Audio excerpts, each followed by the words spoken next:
कभी ये सोचा है कि अगर हम अपनी असली पहचान, मतलब जो आत्मा का स्वरूप है, उसे वाकई समझ लें तो जिंदगी में कैसा बदलाव आ सकता है? क्या ये मुमकिन है कि हमारी सोच, हमारी फीलिंग्स, यहाँ तक कि हमारे काम, वो पूरी तरह हमारे कंट्रोल में हो, बजाय इसके कि वो हमें चलाते रहें? ये बहुत गहरा सवाल है। नमस्कार, और आज के इस खास विश्लेषण में स्वागत है। आज हम ब्रह्म कुमारी दर्शन और राजयोग ध्यान की दुनिया में उतर रहे हैं। हाँ, बिल्कुल। जो जानकारी हमें मिली है, मतलब जो सोर्सेज हैं हमारे पास, ये चर्चा पूरी तरह उन्हीं पर आधारित है। मकसद है आत्मज्ञान और एक तरह की आंतरिक शांति के रास्ते को समझना।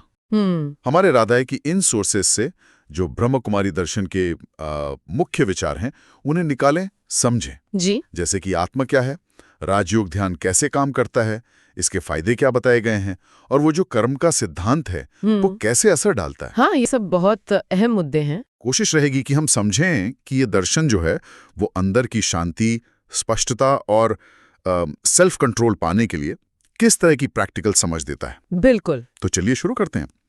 इस दर्शन का जो सबसे बेसिक और शायद सबसे क्रांतिकारी विचार है, वो बहुत सीधा है।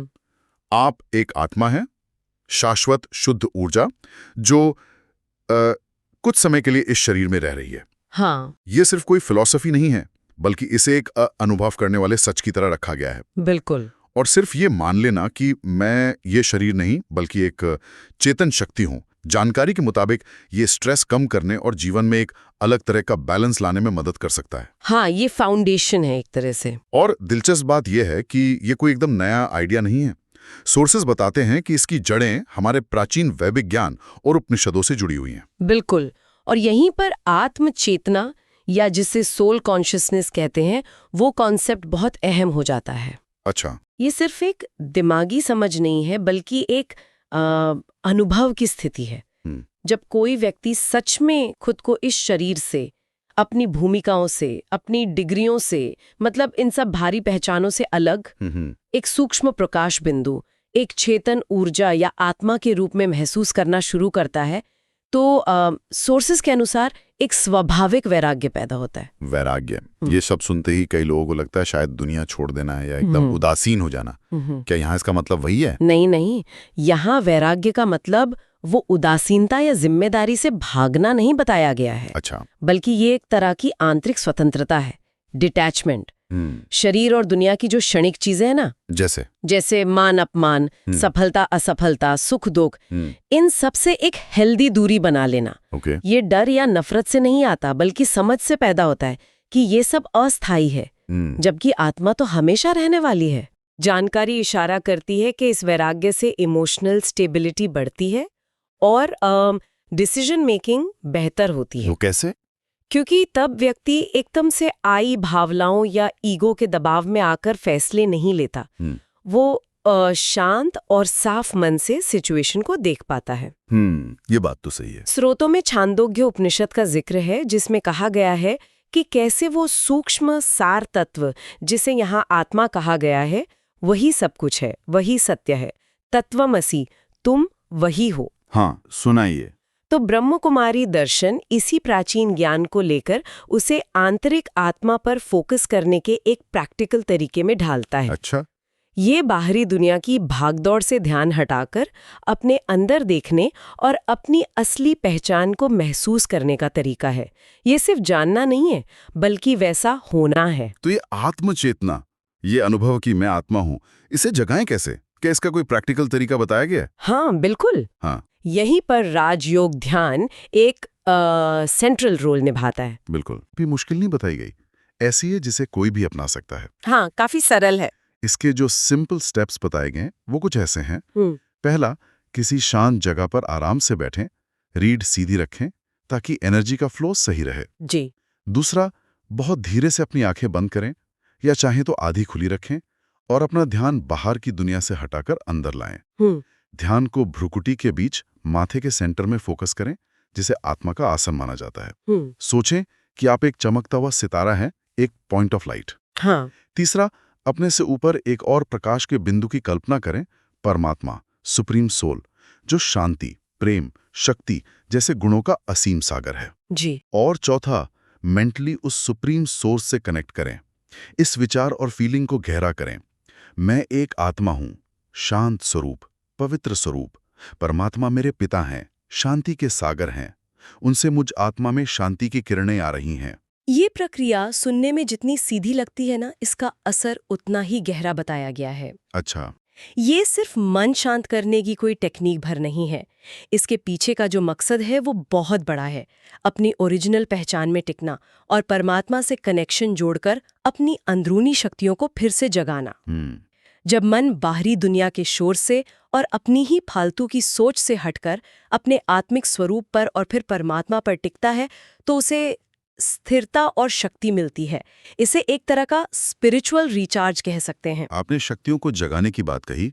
क्या इस ध्यान के कुछ ठोस नतीजे भी बताए गए हैं, शायद साइंटिफिक लेवल पर भी? हाँ, दिलचस्प बात यह है कि सोर्स में मॉडर्न रिसर्च की कुछ फाइंडिंग्स का भी जिक्र है जो इस तरह के ध्यान के असर को कंफर्म करती हुई लगती हैं। जैसे कुछ स्टडीज में पाया गया है कि रेगुलर राजयोग मेडिटेशन से ब्रेन के अलग-अलग हिस्सों में बेहतर तालमेल बनता है, जिसे ब्रेन कोहेरेंस कहते हैं। अच्छा, जो साफ सोच और बेहतर फोकस से जुड़ा है।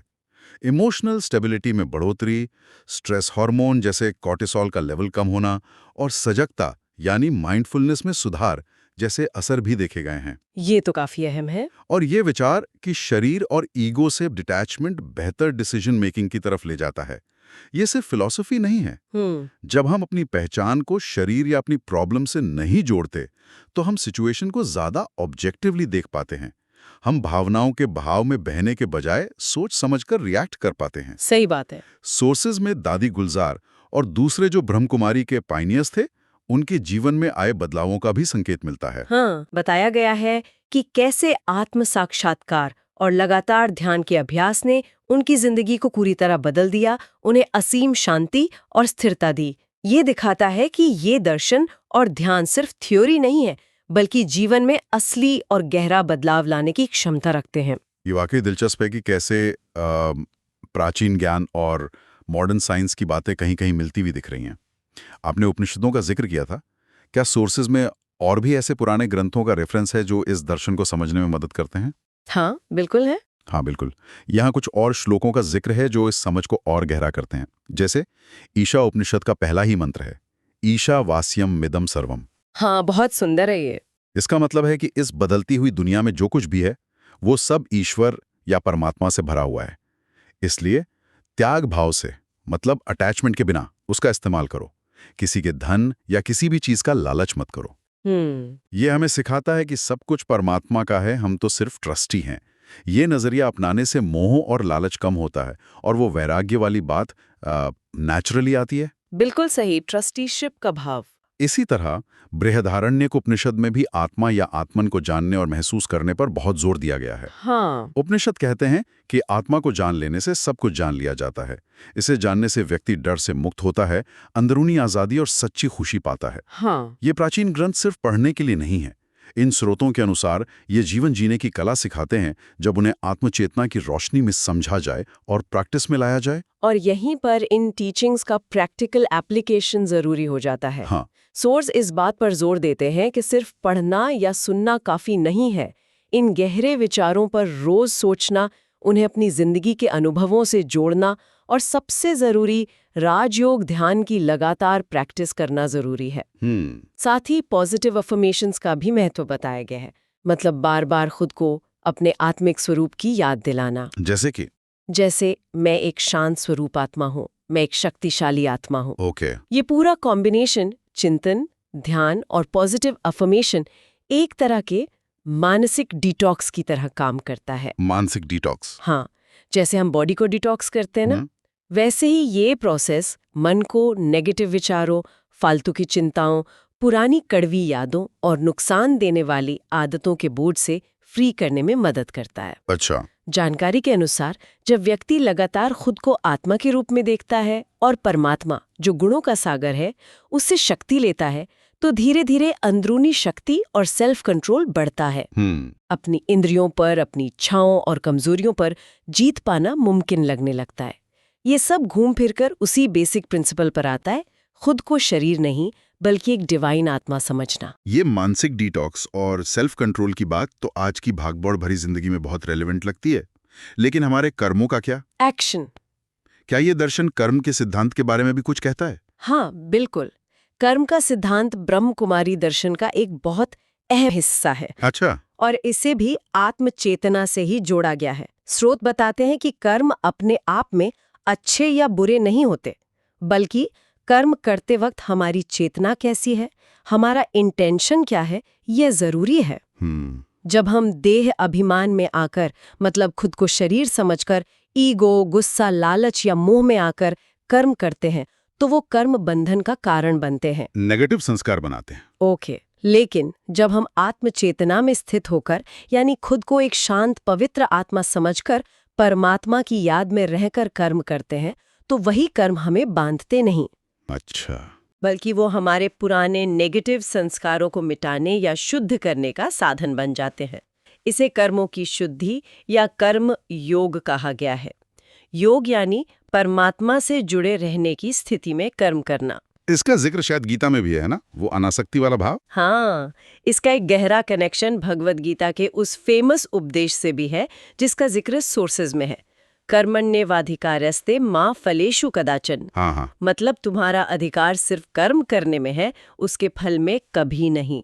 इसलिए फल की इच्छा से कर्म मत करो और ना ही कर्म ना करने में अटैचमेंट रखो। ब्रह्म कुमारी दर्शन इसी अनासक्ति को आत्मचेतना और परमात्मा की याद से जोड़कर एक प्रैक्टिकल रूप देता है। जब हम आत्मा है तो फल की चिंता क्यों?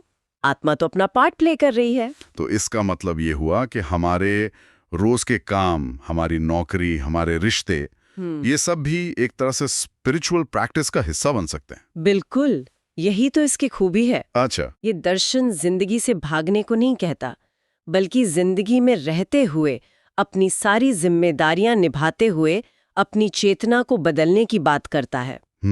जब कोई अपने काम को सिर्फ पैसा कमाने या नाम कमाने का जरिया ना समझकर, बल्कि आत्मा की यात्रा में एक पार्ट समझकर सेवा भाव से परमात्मा की याद में करता है, तो उसका एक्सपीरियंस बदल जाता है। कैसे? काम बोझ नहीं लगता, बल्कि हल्कापन और खुशी महसूस होती है। सफलता मिलने पर ईगो नहीं आता और असफलता मिलने पर निराशा नहीं होती, क्योंकि फोकस फल पर नहीं बल्कि सही चेतना से कर्म करने पर है। वाह। ये नजरिया न सिर्फ पर्सनल शांति लाता है, बल्कि हमारे रिश्तों और काम की क्वालिटी को भी बेहतर बनाता है।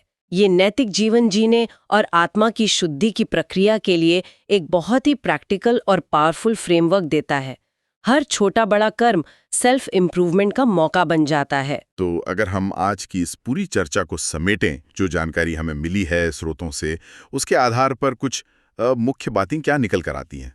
मेरे ख्याल से सबसे पहली और बुनियादी बात तो यही है कि हमारी असली पहचान ये शरीर नहीं है, हाँ, बल्कि एक शाश्वत अविनाशी शुद्ध आत्मा है। ये समझ ही शायद सारे बदलावों की जड़ है। आपने बिल्कुल सही पकड़ा। ये आत्म पहचान का जो शिफ्ट है, वही सेंटर में है। और इस समझ को सिर्फ दिमागी लेवल पर नहीं, बल्कि गहरे अनुभव के लेवल पर लाने के लिए राजयोग, ध्यान और लगातार आत्मचिंतन को जरूरी साधन बताया गया है। ये अभ्यास हमें सिर्फ शांत नहीं करते, बल्कि सेल्फ कंट्रोल, मेंटल क्लैरिटी और अंदरूनी शक्तियों को जगाने में मदद करते हैं। जी। साथ ही हमने ये भी देखा कि कैसे उपनिषद और गीता जैसे प्राचीन ग्रंथ सिर्फ पुरानी बातें नहीं है। हाँ। जब उन्हें आत्मचेतना के नजरिए से समझा जाता है, तो वे आज की कॉम्प्लेक्स लाइफ के लिए भी बहुत प्रैक्टिकल गाइडेंस और गहरी समझ देते हैं। और कर्म योग का सिद्धांत हमें सिखाता है कि कैसे हम दुनिया में रहते हुए भी अपनी जिम्मेदारियां निभाते हुए स्पिरिचुअली प्रोग्रेस कर सकते हैं। ये सचमुच एक बहुत ही कॉम्प्रिहेंसिव और गहरा नजरिया है जीवन को देखने का। और ये सब जानने और समझने के बाद एक सवाल मन में आता है, पूछिए, जिस पर शायद हम सब आगे सोच सकते हैं। अगर ये चेतना, ये आत्मिक जागरूकता ही हमारा असली स्वरूप है और हम सब असल में ऐसी ही शांत प्रेम स्वरूप आत्माएं हैं, तो फिर बाहरी दुनिया के साथ हमारे रिश्ते कैसे बदल सकते हैं? मतलब दूसरे लोगों के साथ, प्रकृति के साथ, जिंदगी की अलग अलग सिचुएशंस के साथ।